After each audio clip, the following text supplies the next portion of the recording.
welcome once again to the Nature Series. I'm Dave Farmer, your host, and on this week's show we're going to be talking about some of the things that you want to watch for when you're photographing out in the wintertime, with the snow and the bright light and the sometimes overcast skies. Anyway, we're going to talk about those types of things on today's show. But, first of all, I just want to mention that, again, we have started here anew after all the construction and everything, and now that we're formally back online, we've been for a few weeks.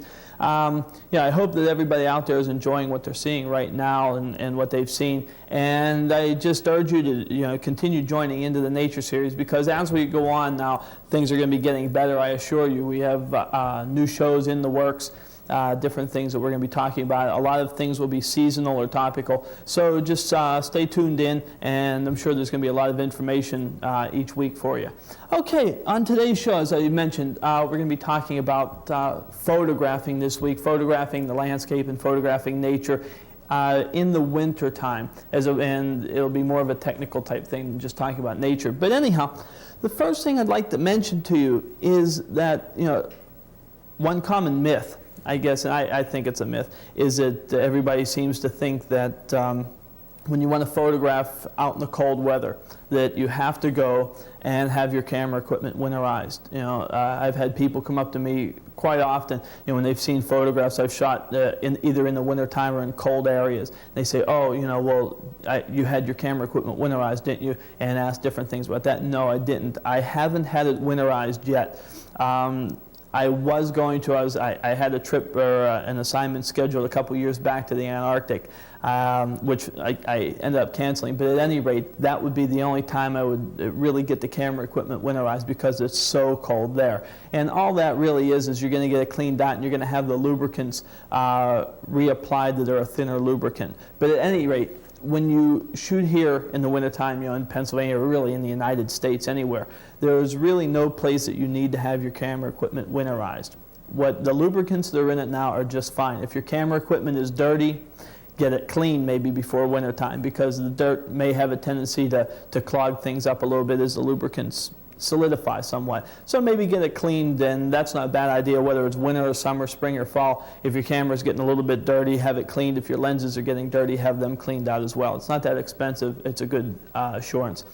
Okay, so we'll forget about the camera equipment. Just take your camera equipment out. You don't have to make any special preparations for it. For going out, you don't have to really put it into plastic bags or anything like that when you're shooting, unless you have maybe sleet coming down or a wet snow. If you have that, you might want to put the camera body, either keep it in a plastic bag for when you're shooting, sort of like a little raincoat over it, or just, if you're not going to be shooting that much, if you're just going to take a shot here and a shot there, maybe just, don't worry about it, but in the meantime, in between shots, either tuck it back in your camera bag or keep it under your parka or your vest. And that keeps most of the moisture off of it, and it keeps it from seeping inside. And that's really all you have to do. Your lenses are fine. Again, if it starts to sleet, or you start getting wet snow, or even a rain in the wintertime, or any time for that matter, and the moisture starting to blow into the front, towards the front of the lens, cover up the front of the lens. It's just using common sense. It keeps it from going inside. If too much sprays into the front of it, sooner or later it may have a tendency to seep in behind the elements. Then you have to take it, and you have to have it taken apart and cleaned out. So just use a little bit of common sense there. Okay, now as far as actually photographing in the wintertime, I'll tell you, there's a lot out there that'll throw you off, especially if you go out, if you have either a foggy or misty day, or if you have a bright sunny day. Bright sunny days are the worst, okay? But we'll talk about the fog and the mist first. If you're out and you're shooting a subject and you're looking, it's in sort of a misty situation, and you use your camera meter, what you want to do is, if you're looking and you compose the subject, don't go by exactly what the meter says, because that mist or that fog is going to be brighter than what your actual subject is. So what you want to do is just compose your image, focus on it, and then without adjusting the focus, without readjusting it, just take your hand and hold it in front of the lens, not right against the lens, but so far in front, and set your meter on your hand itself. And then once you have that set, then what you want to do is you want to open the aperture up about one stop, okay? And then just go ahead and shoot your shot. Your meter, when you take your hand away, your meter is going to say it's wrong. Don't worry about it. That's pretty good. If you have any doubts about it, just bracket it a little bit. The other thing is when you're shooting with a bright sunny day and you have snow in the ground. Snow is the toughest thing on a camera meter. Okay, what you have to do is when you compose your shot, go ahead, compose the shot, do what you're going to do, and go ahead and focus. Then again, put your hand in front of the meter and take a meter reading off of your hand. Okay, what's going to happen here too is you may want to bracket a little bit, because even though you have an accurate reading when you're looking at the front of your hand, again, when you meter off your hand, open up one stop. But anyhow, you may have an accurate reading, but the snow, if you want to maintain detail into the snow, then what you may want to do is try it just metering off your hand and then not opening up a stop. Just leave it right where it is. It will underexpose your overall scene a little bit, but it will give you some detail into the snow. And again, just bracket around there, because all scenes differ, so it depends on how the light is and whatnot. You can't really go into that here. Can't bring the snow in here and can't bring the sunlight in. So just bracket around on that. But again, the thing I want to stress is do not go by your camera meter, because it'll be completely off, because it meters all that bright white. And it's not just a plain white that you're looking at. I mean, it's a highly reflective white, and it's bouncing back a lot of light, so it's really going to throw it off. The other thing that you can do when you're out photographing, especially in the winter, you can do this at any time of the year, but winter it's most helpful, is you can use a handheld meter. I think on one of the earlier shows, in fact I think it was a while back when I was showing equipment, we talked about spot meters, handheld spot meters. And I don't have any equipment with me today, but we'll be looking at that stuff on future shows. But anyhow, you can use a spot meter, and that's okay. What the spot meter will do is go down and it will give you a reflective light reading. And what that means is just going to meter the light that's reflecting off of your subject. All objects reflect light back, and that's what you see. So you take a reflective meter reading. And what you can do with a spot meter is meter certain areas, and then you can figure out in your little head, just what all the meterings are, put them all together, and come up with an accurate exposure. The other thing that you can do is you can take one that gives you an incident reading. And what that is taking the amount of light that's actually hitting your subject. And what you do with this, again, handheld, just go up and meter the overall scene.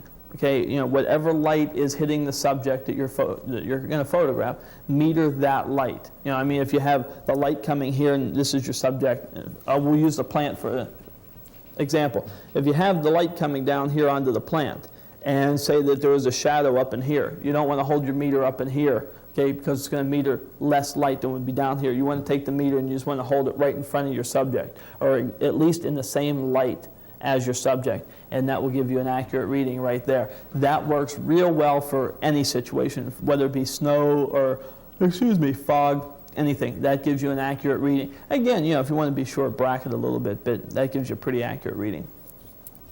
Okay, now the other thing too that you have to worry about is when you're photographing things close in the snow. Okay, if you have like usually in early spring or late winter when some of the flowers are coming up, blooming up through the snow. Again, if you have a bright day and you're going to go down close and get a nice tight shot of flowers, you have to watch out, because if you have the sun coming directly down onto the snow, what it's going to do is it's going to reflect back, and it can throw your meter off, and it can also throw the image off itself, because in order to expose normally for the flower, okay, you're going to have to overexpose the snow in some cases. So what you may want to do is when you're looking to photograph something there, is try not to photograph down onto or against the snow, or using the snow as a backdrop. Okay, come down at a lower angle or a side angle or whatever, and try to get away from the snow. Or if you can find leaves or something around, from a place that isn't covered by snow, or you can dig some up, maybe even put those down a little bit, just to give you a more muted background, because that white is going to reflect light back up, and it's going to take some of the color saturation out of your image, and it's also going to give you a lousy looking background. So, just watch for those kinds of things. Okay, another thing you have to worry about when you're photographing in the wintertime is film. As far as the exposure on the film, the cold weather is not going to really make any difference. But what you have to worry about is really two things. And this is when it gets pretty cold out, but nevertheless, it's something you keep in mind. The first thing, and the most common thing that happens, is film breakage. What happens is, you got to remember that film the emulsion is one thing, but the film itself, the film base is plastic. That's all it is. It's a strip of plastic. When that gets cold, the colder it gets, the more brittle it gets. And if you notice, the little spaces between your sprocket holes are not all that thick either. And when they get fragile or brittle, they break real easy. So what happens is when you put the film into the camera, and this is something to note for those of you who insist on using motor drives. You put the film into the camera, and when you start shooting, not just when you're loading the film, but all the way through, is when you use a motor, especially if you're not real careful, what will happen sometimes is that'll turn, it'll rip the sprocket holes out, and that's it. The film will just sit there, the motor will keep advancing the film, but nothing's going to happen. The film's not going to go anywhere. You're out of luck. You have to, take a changing bag, which I hope all of you are taking with you, and put the camera in there, take the film out, and start over with a new roll of film. You wasted a roll of film, okay? So be very, very careful with that. The best thing to do, too, is, carry the film in your pocket, either next to your body or fairly close to it. The film doesn't have to stay real warm, but just warm enough so that at least when you load the film, that when you stick the leader of the film down inside the little take-up spool there, that it doesn't snap inside there. That's another thing that happens a lot of times is that's a sharp turn for it to make when it's used to being straight, and especially if it's rigid, when it turns it around there, it snaps. So just keep it in a coat pocket or keep it in an inside vest pocket or shirt pocket, something like that, and just keep it a little bit warm until you're ready to use it. The other thing that you have to worry about when you're photographing in the winter with film is static. Okay, again, the colder it gets, the more static you're going to have, or more problem you may have, or better your chances are of having static problems with the cold. What happens is the film, again, if you look inside your camera, and again, golly, we don't have a camera here to show you, but they're all the same in the back. Just open the back of your camera when you don't have film in it, and look on either the top and bottom of where the shutter is. You'll see rails, metal rails going along there. They're just thin rails. They're not very, very highly raised, but anyhow, the film rides over those rails. Okay, what happens is that film keeps advancing over those rails. It causes static, and if it has too much of a static buildup in there, it will show up as little squiggly lines or little jagged lines coming out of your sprocket holes onto your film image. And if you have that, then part of your image is no good. Okay, again, that's not a rare problem, but it doesn't happen all that much, but it's something you have to be careful of. And again, for those of you who insist on using the motor drives and can't do without them, you have, a better chance of static buildup as well as film breakage using a motor drive in the cold weather. Because again, if you think about it, when that film's going across, if you advance the film by hand, okay, manually, you advance it, you don't have to advance it fast. You can advance it, at a leisurely pace, so to speak. That takes it across there, it doesn't really build up too much of a static. Okay, if your motor does it, the motor does it fast. You have to remember that even basic auto winders, even if it's not a motor, basic auto winders they advance film at least 1 frame or 2 frames a second. Most are at 3.5 a second, and motors are up to 5, 10, 12 frames a second. Okay, you have to remember that's pretty fast. That's ripping that across there real fast. That is going to build up static. That is going to cause a problem, or you have a better chance of that causing a problem with your film than if you do it manually. So, you don't have to take the motor off the camera, but just do it manually. It's not that big of a chore, really, and you'll be a lot safer for it. The other thing, too, to remember, again, with static buildup, not so much with breakage on this, but with static buildup, is when you rewind the film. Because just as the motor pulls the film fast through the camera, okay, out of the canister, through the camera, into the take-up spool, your rewinding takes it back across that same area. So if there was a little bit of static buildup as it went across, it's going to come back and it's going to build up even more. Even if you didn't have any buildup, it's still going to build up if you rewind it fast. Just rewind it at a casual pace. Okay, this will also give you a better chance of it not breaking, although it doesn't break too much here. So just rewind it fairly slowly. Okay. If any of you have cameras out there that have automatic rewind on them, be very careful, because again, this rewinds the film pretty quick through the camera. This will cause static problems, or can cause it. Won't cause them all the time, but it can cause them. So those are some things to look out for with your film.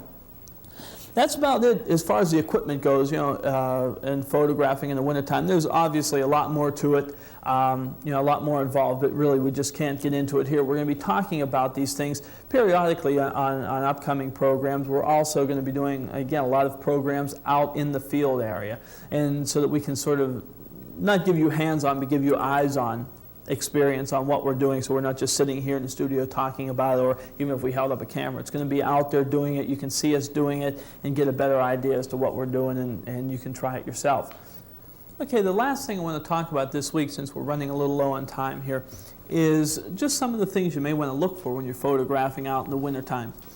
Again, you have to be a little bit cautious of the snow and whatnot, but one thing I really would like to stress is when you look outside in the wintertime and it's an overcast day, or it's snowing outside, or the conditions aren't exactly right, please don't stay inside and say, doggone, it's just not that great of a day out there. I think I'll just stay home and watch a football game or a basketball game, or just do nothing. Go out, enjoy it, even if you don't take a picture while you're out there. And you had a great time taking a hike. I mean, it's good for you. It's good to get out and see what's going on. So, grab your camera, pack up some film, and go ahead out. Take a hike, take a walk through the woods, throw a little backpack on, and just take your time looking around and try to, shoot some photographs if you have, see anything that you come across. If not, just enjoy it.